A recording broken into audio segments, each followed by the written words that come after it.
What does it take to dominate EDM for over 25 years, outlasting trends and rivals?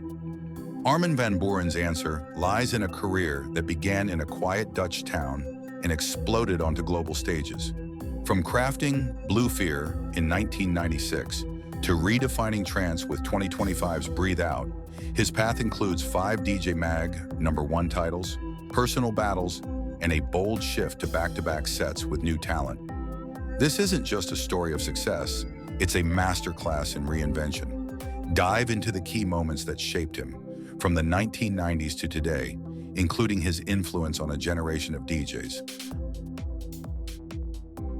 Armin Jozef Jacobus Daniel van Buuren was born on December 25, 1976 in Leiden, Netherlands, growing up in Coudekerk aan den Rijn. His musical passion ignited at 14 in 1992, inspired by Jean-Michel Jarre's synths and Ben Lebrand's mixtapes, often played on a battered Walkman he repaired himself. By 1996, he produced Blue Fear on Timeless Records using a secondhand sampler, a track featured on Sasha and John Digweed's Northern Exposure 2, marking his first international notice. That year, he started DJing at Club Nexus, honing skills with 6-hour sets on 2 turntables and a mixer, often improvising with limited equipment. In 1999, a chance meeting with David Lewis, then an emerging talent scout in the scene, marked a turning point.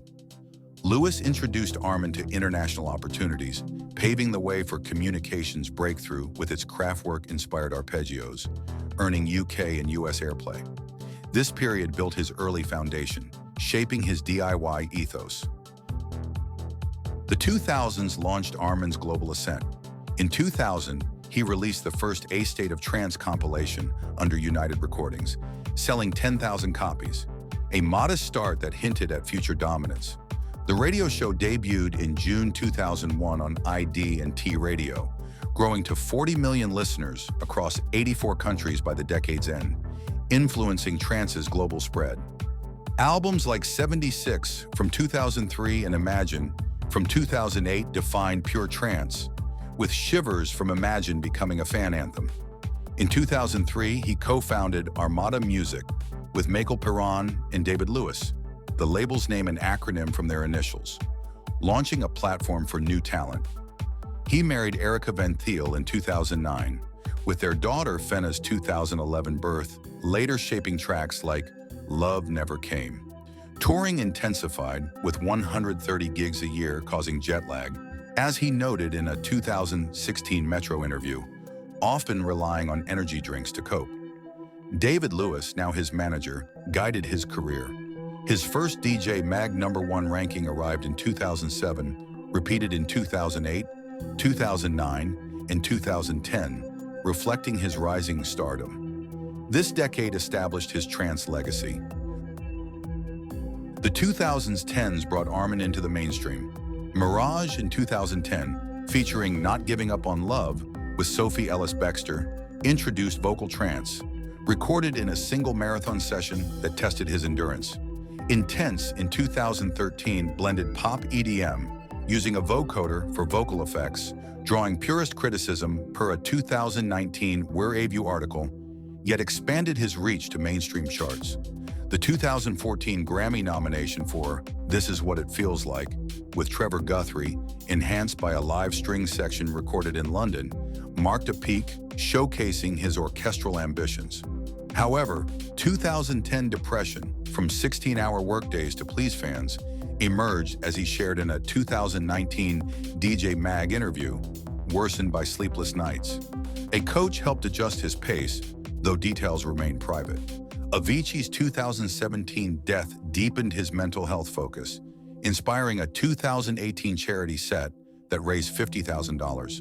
This period showcased his adaptability amid strain. The late 2010s and early 2020s reshaped Armin's path.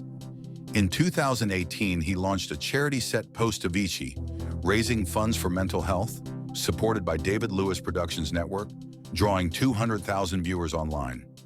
The 2020 pandemic, with lockdowns from March, forced a sabbatical, which he credited in a 2024 Where Have You interview with Will Clark for clarity through daily journaling and meditation. Feel Again, 2021, marked his return, followed by Breathe In, 2024, both recorded in his Amsterdam studio. The pandemic birthed his B2B era, starting with A State of Trance, a platform he used to experiment live. His first non-trance B2B with David Guetta at Ushuaia, Ibiza in June 2024, Tied to In the Dark, shifted to pop dance, with his October 2024 X post noting it as their second ever, hinting at a 2023 test. At AMF 2024, he and Marlon Hofstadt fused trance with techno, sparked by 2023 ASOT airplay via Armada, with a reported 20% streaming spike. This reset fueled his genre exploration. In 2025, Armin stands as a global icon. Breathe Out, released in June with 16.6 million Spotify streams, features 39 tracks, including Pendulum, reflecting his diversity and collaboration with emerging artists. His 80 gigs a year, down from 130 after a 2022 burnout scare, show balance, as he shared in a 2024 interview, quitting alcohol and using therapy to manage stress. ASOT's 1000th episode in 2021 launched talents like Lost Frequencies, and a 2023 mentor program backed by David Lewis Productions supports new artists with workshops.